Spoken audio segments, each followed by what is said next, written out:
Hey everyone, welcome to this week's episode of our podcast, Is Breakfast Included? How you guys doing? Good? Great. Today on the show is bass player extraordinaire Fatima Thomas. Fatima is the bass player in the band HESS, along with my good buddy Casey HESS, and she's recently joined the third version of Flickerstick, known as Flickerstick version 3. She was kind enough to meet up with me at Dallas, Texas' own 3 Links. You'll hear some vibey noise in the background. Don't let that bother you. We had a great conversation. She told me how she started playing bass, the different bands, what led her to Dallas, Texas. Should I say Bedford, Texas? All the way to what she's doing now. She's gone through some heartache, some pain, but she's come out shining like a star. I found out a lot about Fatima in this. Let's check it out. Anyway, just introduce yourself. Okay. My name is Fatima Thomas. I am originally from Sweden, and I've been in Texas now since 2000. I moved here from Missouri. And I've been playing bass since I was 17, and I'm not exactly a spring chicken, so I've been doing music for about 3 decades, and just a lot of really cool things going on right now. When did you move here from Sweden? When I was 10, so that would have been 1984. What was that like? Culture shock, super, super exciting. Actually, I do remember coming over on the airplane, and it was Virgin Airlines, and they were kind of like the hip airline to fly on at the time. Yeah. And so they were actually showing music videos inside the airplane, and I mean, I'd never even heard of such a thing, let alone seen one. And I remember seeing a Duran Duran video. We're gonna go there already. Yeah, no, seriously. It was Please, Please Tell Me Now. I don't know if that's the name of the song, but it was a video for that. And here I am, 10 years old. It was just a very startling experience coming here from Sweden. Is that when you began your music quest, or? No, I wouldn't say that, but certainly coming here and being exposed to MTV and stuff like that. I mean, it was definitely an eye opener. And then by the time I was 13, 14 is when I really kind of started getting into listening to music and getting into a little bit of heavier stuff, which is kind of more my background really. Is kind of old school metal and stuff like that. Right on. We were talking earlier before all this started, and you were telling me you were making notes, trying to remember all your influences. I'm not gonna make you name them all. Yeah. But who's the cat that made you want to play bass, and when did you start playing bass? 17, you said? Yeah, and so it's the way I started playing bass really was almost kind of accidental. So I had a boyfriend at the time who was a guitar player, and he was quite talented actually, and him and his brother both played, and they wanted to start a band, and he just happened to have a bass laying around, and he was like, "Hey, why don't you play this?" And so he handed it to me. It was a 4-string West Tone piece of crap bass, and I didn't know anything about bass guitar or bass lines or anything like that. And he showed me 3 songs on that first day, and I just kind of was hooked from there. Yeah. Actually, I think one of the first songs that I learned on that very first day was "Living After Midnight" by Judas Priest. So, that was kind of some of my original influences, was some of that old school kind of metal. New wave of British heavy metal type stuff. Yeah. How soon did you guys break up when you joined the band? Yeah, that's a good question. I'm joking. I know, right? Love it. So you're more heavy. Yeah. My background is definitely more heavy. I've done just. I mean, it's kind of funny. So the shirt that I'm wearing right now is the Crash That Took Me T-shirt, because I kind of felt like that was a little bit appropriate, because really my background is more with metal, heavier type music, and then the Crash That Took Me is kind of where that kind of changed for me, and it kind of bridged the gap into where I am today, I guess, in more ways than one, not just from the musical perspective, but also from the perspective of the people that I met doing that, and the people that were in that band. We can go into a little bit more of that a little bit later, but yeah, so my original influences would be stuff like Judas Priest, also like Queensryche, Black Sabbath, definitely. Ozzy, that type of stuff. Yeah. Yeah, that's the school I come from, man. Like, that's I came from.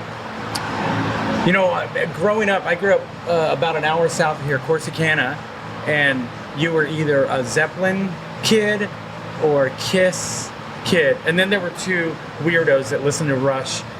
In my class. Love it, yeah. They were in a band together. No one ever joined their band.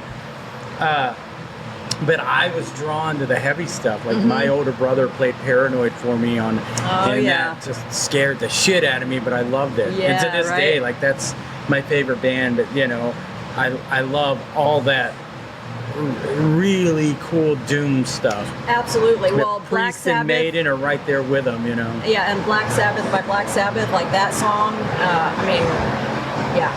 Super big influence on me. But I would also say that I was also at that time especially when I was first learning, I was delving into other type of stuff too, like trying to think, like stuff like Boston. Steely Dan, and I would sit down just with a cassette player because that's how you did it back then, and just sit there and just try to figure songs out, for hours at a time. So kind of had the heavier metal stuff, but then also some other stuff mixed in there, and so all of that kind of influenced how my style developed over time. So most of your early career happened in Missouri. Yeah. When did you move to Texas? So I moved to Texas in 2000, and so the bands that I was in back in Missouri, I was in a cover band for a couple years, which actually was a really good experience, and we had a pretty wide-ranging library of songs that we did, and actually I sang lead vocals on a handful of songs as well, and see, after that I was in She's referring back to her notes. So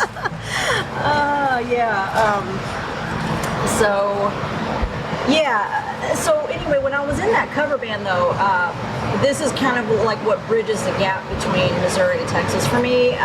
So I met a guy named Scott Brooks because my band at that time was doing a Battle of the Bands. I want to say it was in Branson, Missouri, and he was in a band at the time called Cool Monkey, and so we were both in the Battle of the Bands, and that's where we met each other, and kind of struck up a little bit of a friendship, but not much. And then shortly after that, he ended up moving back here to Texas with his wife and kids, and but he knew about me, and so very shortly after that, I ended up moving to Texas because of my job.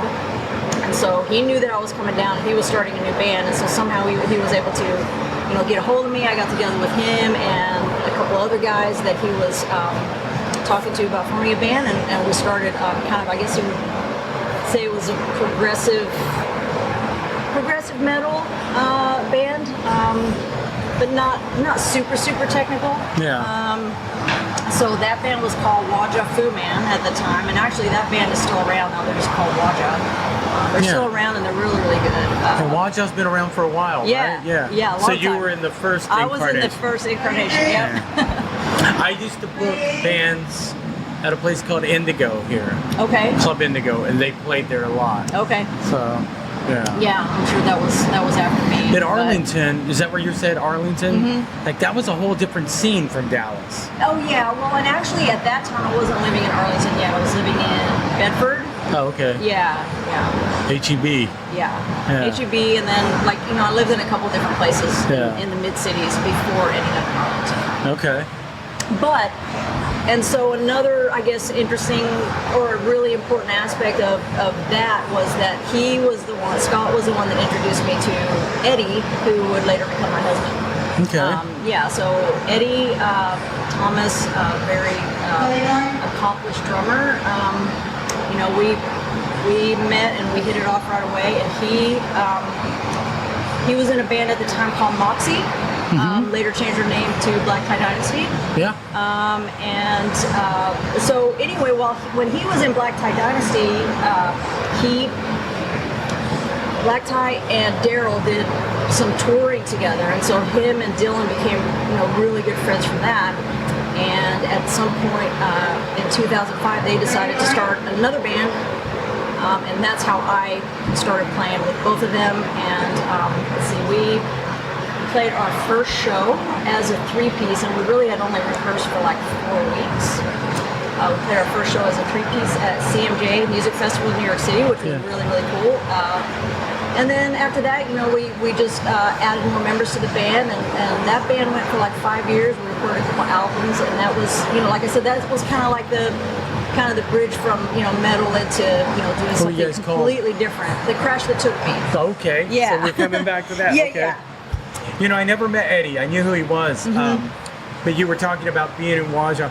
At that time, what did you think? Because the scene was thriving at that time here. Yeah. Right around that time, there was so many bands from Fort Worth, Arlington, Dallas, you know. What did you think of that coming from Missouri? Oh, I mean, yeah, again, another culture shock, right? Yeah. I mean, yeah, absolutely. And Black Tie themselves were huge. Around here. And it was funny. I mean, because for me, like, I got to see them go from, you know, really like nothing. I mean, they really didn't have any kind of fan base whatsoever when they were first started. I mean, they'd been together for a little while, but not really that long when Eddie and I got together. And yeah, so it was really cool to like watch them like evolve into this like thing. And it's like once it caught on, I mean, they were just kind of on fire. It was really cool. Yeah. So you guys, the Crash That Took Me, you guys went for about 5 years? Yeah, we went from about 2005 to 2010, and yeah, like I said, we recorded 2 albums, and that was, I mean, that's, I would say up until now, that's been really like the highlight of my music career was that experience with the Crash. You know, I'm really proud of the albums that we recorded. Yeah, so we recorded 2 albums. Really, really proud of both of them. I just think they're fantastic. I mean, Dylan. I mean, obviously we wrote everything together, but I mean, Dylan Silvers. You know, he's. Do you know him? I don't know him personally, but you know of him. Like he's just, to me, he's just like a kind of a mad musical scientist genius. You know what I mean? Yeah. Like he's just, his ideas are just like never ending.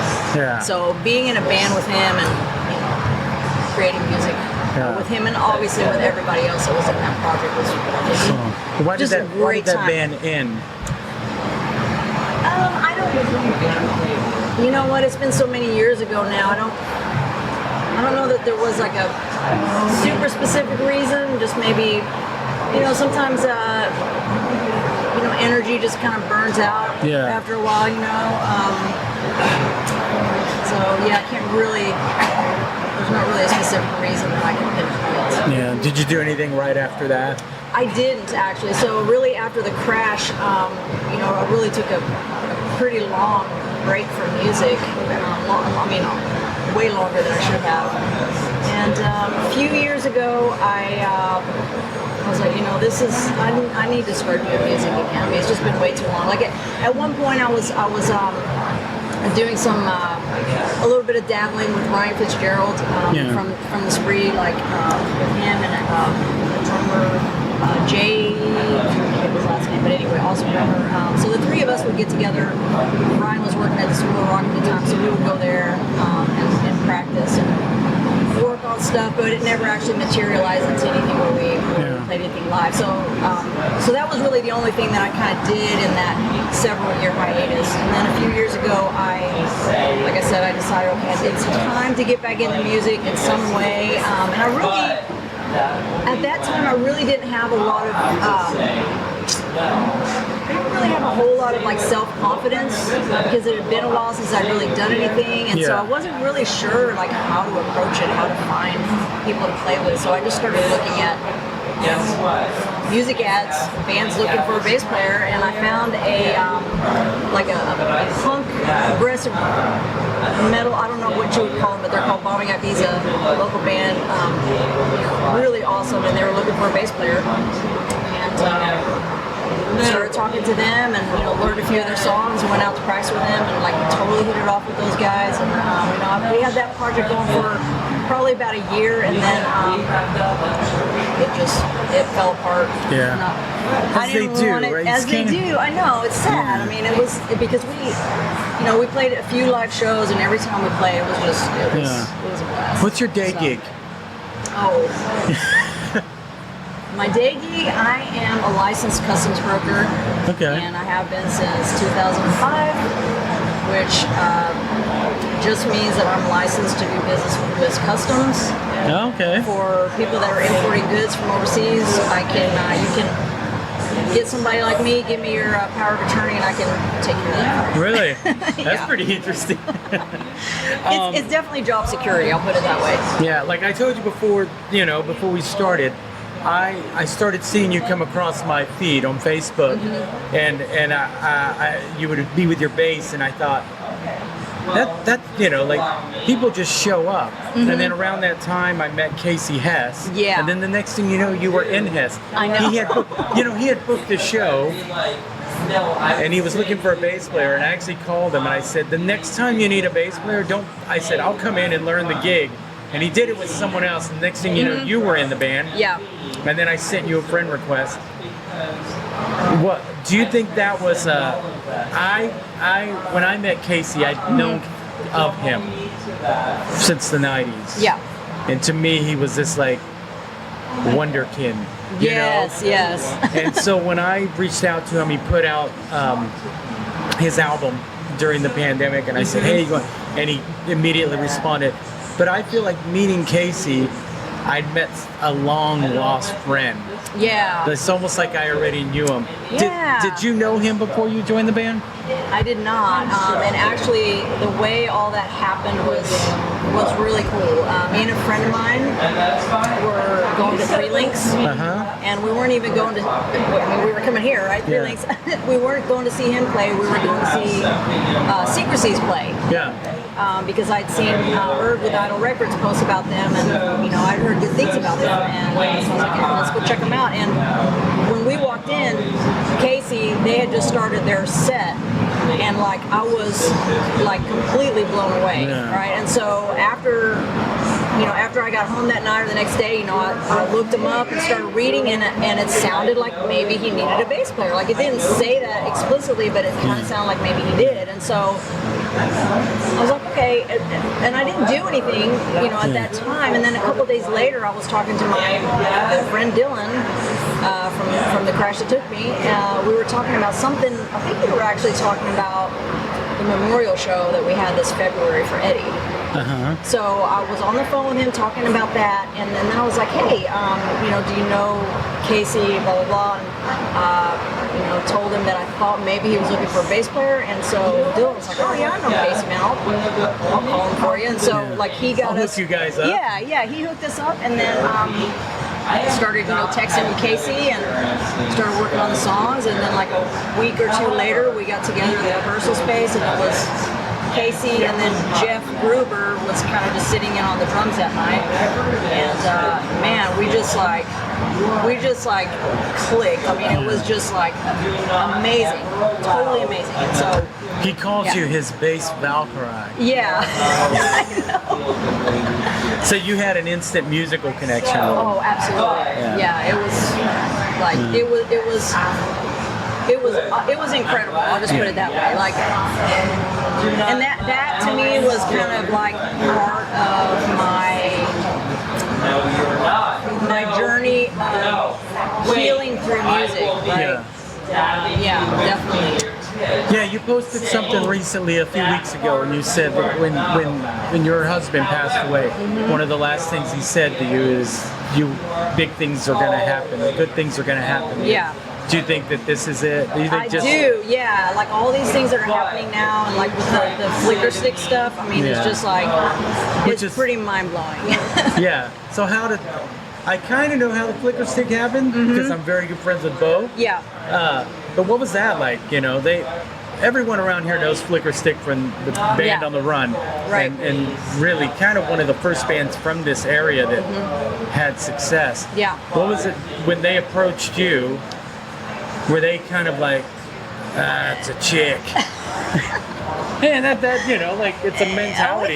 Yeah, for sure. Well, okay, so you know, of course, Bo was in the crash that took me, so that's how I knew Bo, and you know, Bo has just been a really good friend for a long time. In fact, he was there through the whole time that Eddie was sick, and he was one. I would say like he was probably there for me more than a lot of other people. Not that I didn't have a lot of support and a lot of people there for me, but like he was just like he was a standout, right? And that's just the kind of person that he is. Like, he is. He's a beautiful guy, man. He is, yeah. You know. Yeah. And so he had called me up not that long after I joined HESS, and you know had just kind of mentioned that maybe they might need like somebody for backing vocals, and you know I guess he started talking to those guys, and then early this year rolled around and we started practicing, and you know like Fletcher wasn't coming to every practice, and neither was Corey, you know, so Bo and I were kind of sitting in and doing some things, and you know things just kind of started clicking. I guess you could say. And do you see yourself? Are you a full member now? Like, are you a member of Flicker Stick? Yes, Flicker Stick 3.0. I mean, that's and you're still playing solid. with HESS. Yes. Yeah. Yeah, and what I'm trying to do is try to get some HESS Flicker Stick shows together. You know, that way I can get paid twice. Hey. You got to do what you got to do, right? Yeah, but no, it's the Flicker Stick deal is definitely we're kind of refer to ourselves as V3 version 3 of the band, and we actually just went into the studio. Yeah, I saw some of the pictures, and Bo posted about it. And where do you see the Dallas music scene right now? Gosh.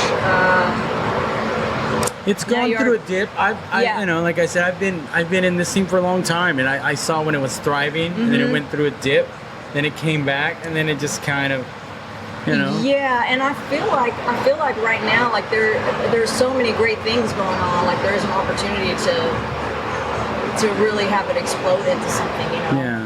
I mean, to me, I look at HESS and Flicker Stick, which I just happen to be in those bands. I mean, it has nothing to do with me, but like. Got that. You got Black Tie Dynasty that just, I mean, they're reunited now as an official band. And then you have all these newer bands like Secrecies and Rose Garden Funeral Party. Oh my gosh! I mean, Casey and I talked about them. Like it's this almost like this community of bands that are like we're gonna help each other. Yes, exactly, and that's the key right there. Is it's not about competition. Like we can all make this music scene thrive together. Yeah. When you kind of look at what's going on with your life and the bands and this almost like reemergence of you. Yeah. You know, like I know you wrote that, but do you often reflect on that? Like this is what he meant, like. Yeah, and it's strange to me just how fast everything has happened for me, because I mean. He's only been gone now for a year and a half, and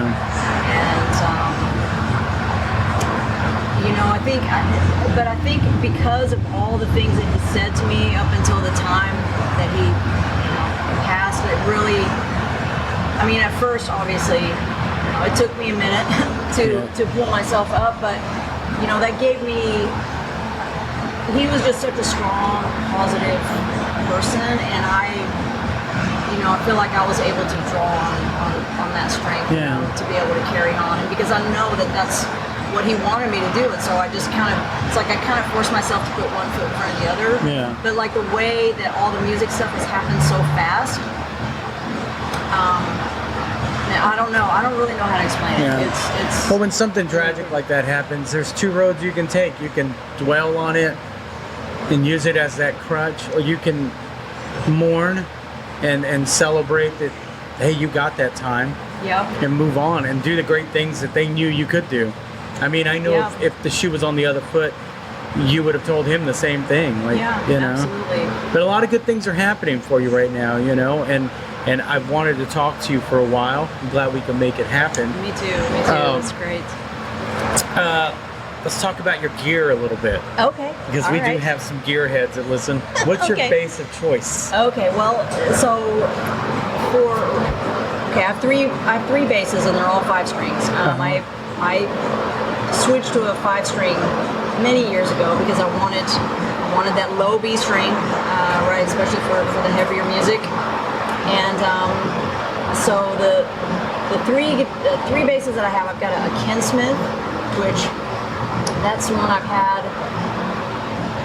probably 13, 14 years. And Ken Smith basses are all hand built in Pennsylvania, and so they're very, very nice instruments. I would say, like, a lot of funk players, jazz players, that type of genre of music play that brand. So the style of Ken Smith that I have is a bolt-on neck model, which those are still pretty pricey, but apparently now they only make the neck through body, so they're another Ken Smith model? That's kind of out of my price range now to get another one. But so love that instrument, but I've kind of put that one on the back burner in the last few months. I wanted to get something new for HESS, so I got a Honeyball Stingray 5-string. Just sweet instrument. And then for flicker stick, I just got myself a Fender jazz bass. Oh, right on. Yeah. Do you do that, like, this is what this calls for a jazz bass, this calls for Well, not necessarily, but I wanted to have like an instrument like specifically for each band, you know, and then I use the others as backups. Right? I always have at least 2 basses at any gig that I play. What about your amps? My amps, so I have, and these are new as well, because for the longest time I played with a Mesa, awesome, but super, super heavy. So it was had a 15 and 410s in it, and weighed a ton. And so I decided I wanted to get, not downsize on the sound, but just downsize as far as like being able to carry my gear around myself, right? And it's been such a long time since I had gotten anything new that I wasn't really familiar with all this new technology they have, where they make these cabinets that weigh basically nothing. so I've got 2 different setups right now. I've got a horn setup, which is 2 1x12 cabinets with a amp called the little bass thing. Orange little bass thing. And that thing, it's small, and it weighs nothing, but it sounds great, and it's loud. And then I also have, this was something that I got for flicker stick, but I'm going to use it for HESS gigs as well, especially when we play in bigger venues. But this one is really great. So it's a Gallian Kruger. I've got a 1x15 cabinet and a 2x10 cabinet with the Fusion 800S amp head. And so I love that amp. Yeah, it's wow. But it's amazing because these cabinets are so light. What is it that technology they use? The Neo something. Have you ever considered calling your ex-boyfriend and thanking him for making you play that West tone? Yeah, he does deserve thanks, right? Because it really was almost like an accidental thing. But after that first day that I picked it up, I never stopped. But it really took me several years to actually feel like a bass player. And I was thinking about this because I feel like bass is like, you can't be timid to play bass, and I was, and it took me years to like feel like, okay, was it like imposter syndrome, like?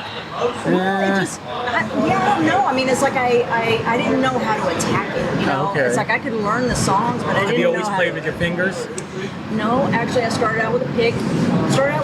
And I also did some slap and stuff like that in the beginning, and then eventually I moved to fingers, and that's kind of just where I've stayed. But I want to kind of expand my sound a little bit now and go back to using the pick on some stuff. Yeah. And so right now I'm looking at getting a 4-string bass and using the pick on that. Because you really can't do a pick with a 5-string. I mean, you can, but like not really. I don't really it think sounds kind of wonky. Yeah, and I don't think a pick would really I don't know if that's go a over word. very well on a B string. Yeah. On the low B. No. So yeah, so that's why I want to get a 4-string, get a pick, and just do some of that.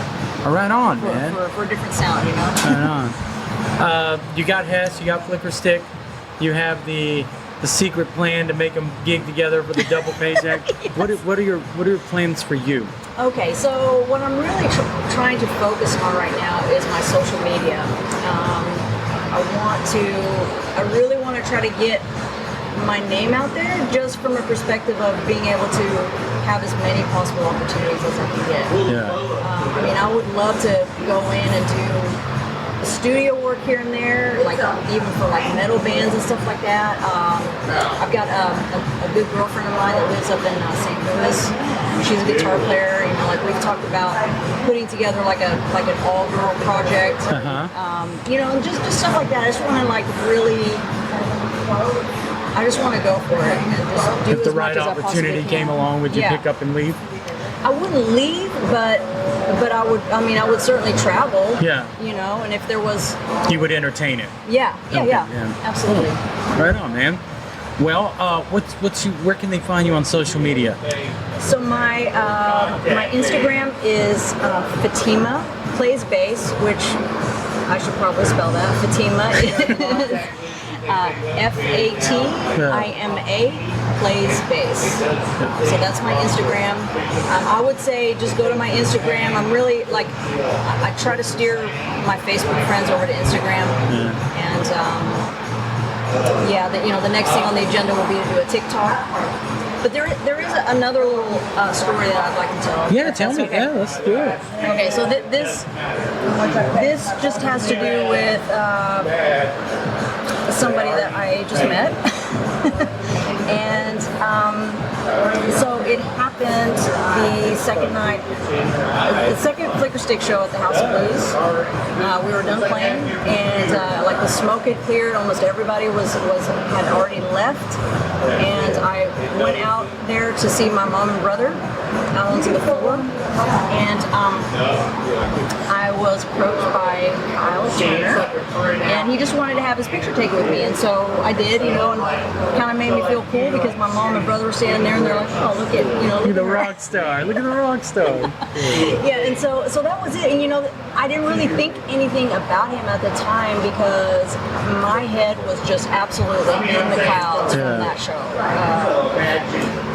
Anyway, so I didn't really think anything about it, and then a few days later I posted on Instagram and Facebook, and I said, hey, I'm taking song requests right now. I'm going to make some videos, post here on social media. If you have like a song request, please send it to me. And so he was one of the people that requested a song, and I posted a song for him. It's actually a really awesome band called Dredge. Are you familiar with him? Tell me he requested the Dredge song. He did. He requested the Dredge song, and I wasn't even familiar with that band. And I listened to the song. They're amazing. I listened to that song, and I was like, oh wow, okay, I'm definitely gonna do this one, right? So I did that, and we just kept talking from there, and like one thing led to another, and I went down to Atlanta this last weekend to hang out with him, and I just we are like a thing now, so I don't know, and that wouldn't have happened if it wasn't for Flicker Stick. So I don't know, it's just kind of cool to like see how like all these things kind of it feels amazing. Yeah, you've been through a lot. So you deserve it. Yeah. It's. I was gonna bring exciting. it up, and I thought, do I bring this up? Because I was gonna bring up Kyle, but dude, like I said, when I wanted to add you on Friends, and then I thought I'm not gonna be that weird dude. But when you joined Casey's band, I knew you were good people. Yeah. You got the rock star name. You have the rock star look.